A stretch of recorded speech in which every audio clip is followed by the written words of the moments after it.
नमस्कार, माझं नाव मयूर.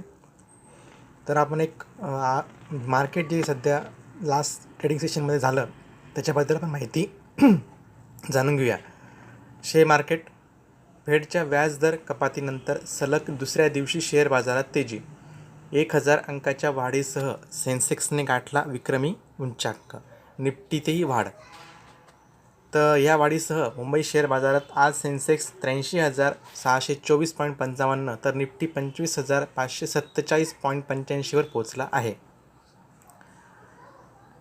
फेडच्या या व्याजदर कपातीनंतर सलग दुसऱ्या दिवशी शेअर बाजारात तेजी बघायला मिळत आहे.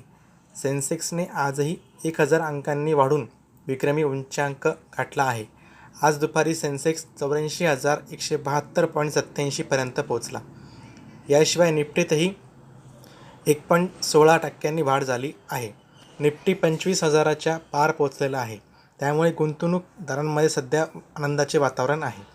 आज सकाळी शेअर बाजार उघडताच सेन्सेक्समध्ये 439.75 अंकांची वाढ दिसून आली होती.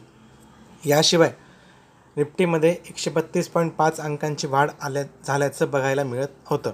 या वाढीसह आज सकाळी मुंबई शेअर बाजारात सेन्सेक्स 83,624.55 तर निफ्टी 25,547.85वर पोहोचला होता. आता दुपारी पुन्हा एकदा सेन्सेक्सने उसळी घेतली आहे. दरम्यान गुरुवारी अमेरिकी मध्यवर्ती बँक फेडरल रिझर्व्हने 4 वर्षांहून अधिक कालावधीनंतर व्याजदर कपात करण्याचा निर्णय जाहीर केला होता. त्यानंतर गुरुवारी सेन्सेक्स आणि निफ्टीने उच्चांक गाठल्याचे बघायला मिळालं होतं. दिवस अखेर मुंबई शेअर बाजारात सेन्सेक्स 236.57 अंकांनी वधारून 83.184.80 या सर्वकालीन उच्चांकावर स्थिरावला. दिवसभरात त्याने 825.38 अंकांची उसळी घेत 83.773 हे ऐतिहासिक शिखर गाठले होते. दुसरीकडे राष्ट्रीय शेअर बाजाराच्या निर्देशांकात निफ्टीमध्ये 38.25 अंकांची वाढ होती. तो 25,415 पातळीवर स्थिरला होता. त्याने देखील 25,611 या ऐतिहासिक उच्चांकाला स्पर्श केला होता.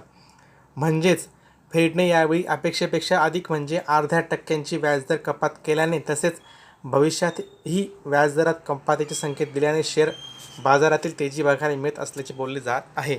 विशेष म्हणजे केवळ भारतातील नव्हे तर अमेरिकेपासून जपानपर्यंत विविध शेअर मार्केटमध्ये तेजीचे वारे वाहू लागले आहेत.